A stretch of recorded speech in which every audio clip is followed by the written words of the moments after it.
दोस्तों, एनकाउंटर का सीधा साधा मतलब है बदमाशों के साथ पुलिस की मुठभेड़। हिंदुस्तान में पहला एनकाउंटर 11 जनवरी 1982 को मुंबई के वडाला कॉलेज में हुआ था, जब मुंबई पुलिस की एक स्पेशल टीम ने गैंगस्टर मान्या सुरभि को 6 गोलियां मारी थी। आज़ाद हिंदुस्तान का यह पहला एनकाउंटर ही विवादों में घिर गया था, मगर इस देश में जो एनकाउंटर सबसे ज़्यादा चर्चित हुआ वो यूपी में हुआ था, जहां आजकल मुठभेड़ की झड़ी लगी हुई है। साल भर में 1800 से ज़्यादा मुठभेड़, 50 अपराधियों की मौत, 500 से ज़्यादा अपराधी घायल। ये तो है यूपी में मुठभेड़ की ताज़ा तारीन तस्वीरें। मगर यूपी पुलिस 90 के दशक के उस एनकाउंटर को आज भी नहीं भूल पाई है, जो बिना शक यूपी पुलिस के इतिहास में अब तक का सबसे बड़ा एनकाउंटर था। वो एनकाउंटर कुख्यात गैंगस्टर श्री प्रकाश शुक्ला का था, जो 90 के दशक में यूपी में आतंक का सबसे बड़ा नाम था और जिसके लिए यूपी पुलिस को खास तौर पर स्पेशल टास्क फोर्स तक बनानी पड़ी थी। श्री प्रकाश शुक्ला का शूटआउट 23 सितंबर 1998 को दिल्ली के करीब गाजियाबाद में हुआ था। 11 जनवरी 1997 में हुए अमीनाबाद लखनऊ के वारदात की बात करें तो अपने ऑफिस में लॉटरी का थोक व्यापारी पंकज श्रीवास्तव काम कर रहा था।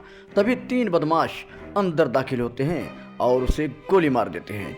इसी तरह 12 मई 1997 लखनऊ फिर दहल उठा। इस दिन बिल्डर मूलचंद अरोड़ा की किडनैपिंग कर ली गई। करने वाला वही श्री प्रकाश शुक्ला। उसे मुक्त कराने की एवज में वो 1 करोड़ की फिरौती वसूलता है और फिर उसे रिहा करता है। अगस्त 1997 दिलीप होटल लखनऊ में चली अंधाधुंध गोलियों से पूरा लखनऊ खौफ जदा हो उठता है। होटल का कमरा नंबर 206, कमरे में 4 लोग ठहाके लगा रहे थे।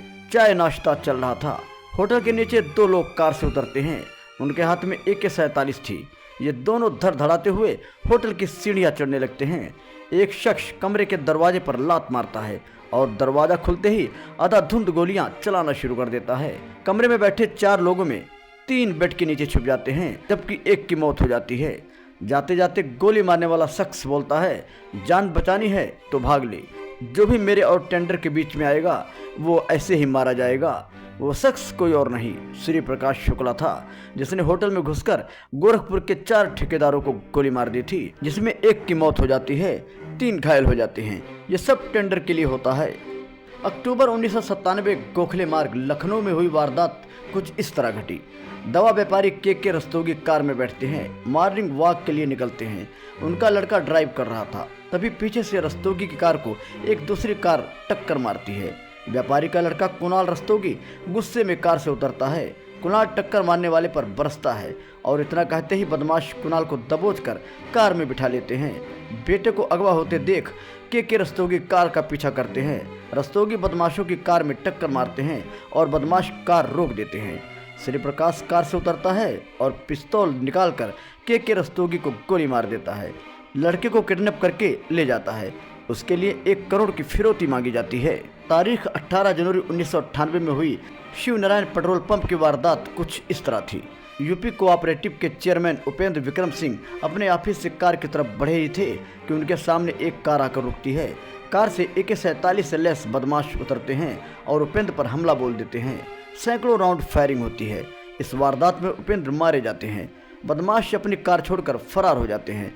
इस वारदात को अंजाम देता है श्री प्रकाश शुक्ला, जो एक साथ 4 लोगों का कत्ल करता है, वो भी रेलवे के ठेके को लेकर।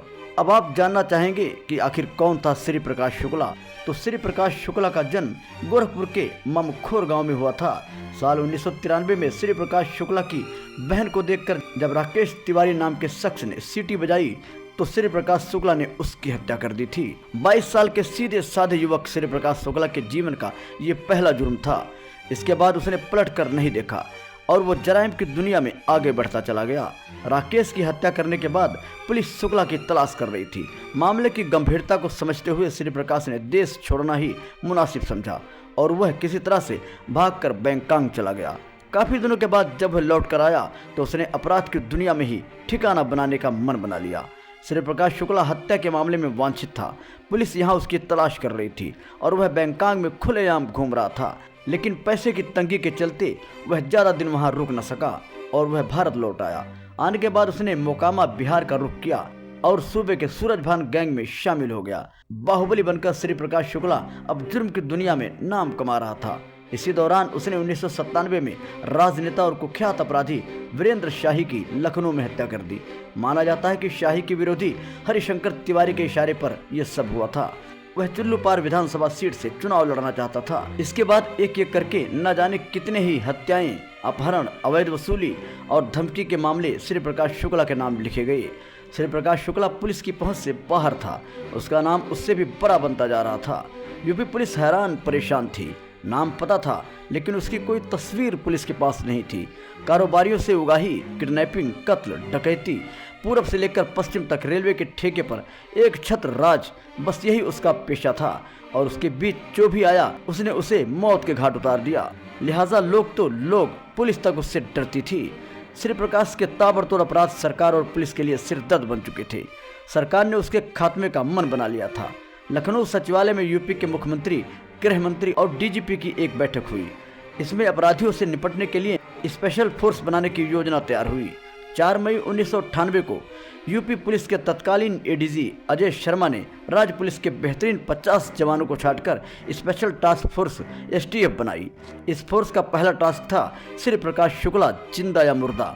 श्री प्रकाश के साथ पुलिस का पहला एनकाउंटर 9 सितंबर 1997 को हुआ।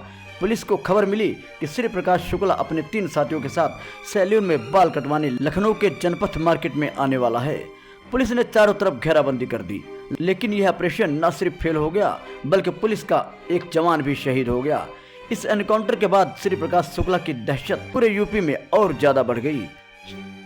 सादी वर्दी में तैनात AK-47 से लैस STF के जवानों ने लखनऊ से गाजियाबाद से बिहार, कलकत्ता, जयपुर तक का छापेमारी की।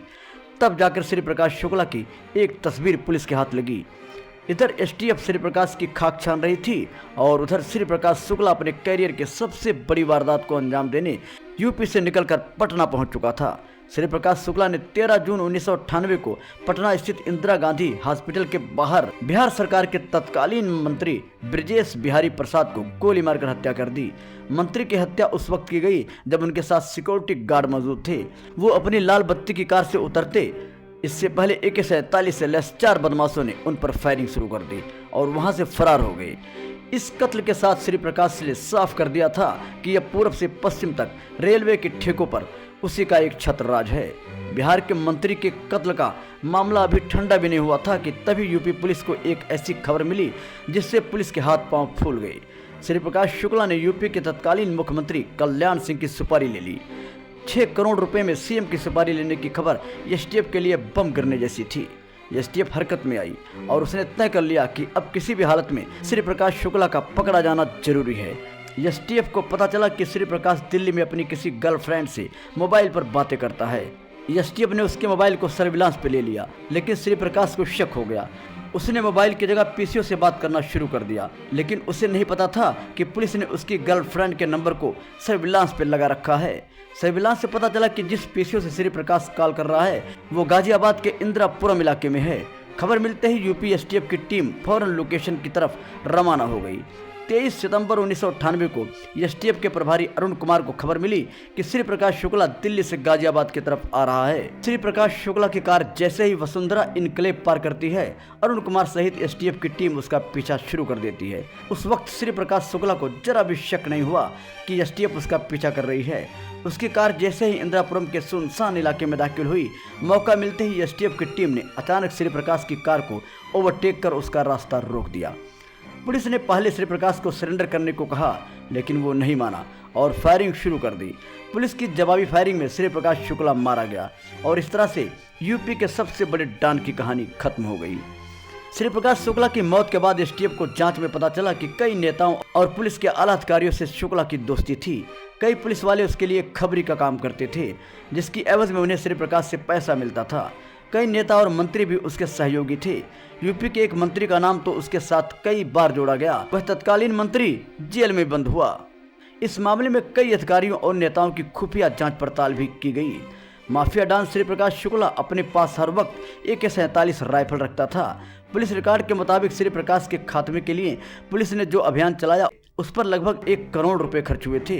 वह अपने आप में इस तरह का पहला मामला था जब पुलिस ने किसी अपराधी को पकड़ने के लिए इतनी बड़ी रकम खर्च की हो। उस वक्त सर्विलांस का इस्तेमाल किया जाना भी काफ़ी महंगा था। इसे अभी तक सबसे खर्चीला पुलिस मिशन कहा जा सकता है। दोस्तों, अगर आप भी चाहते हैं हमारी हर खबर आप तक पहुंचे तो चैनल को सब्सक्राइब करके बेल आइकन दबा लें ताकि आने वाला हर अपडेट आपको मिलता रहे।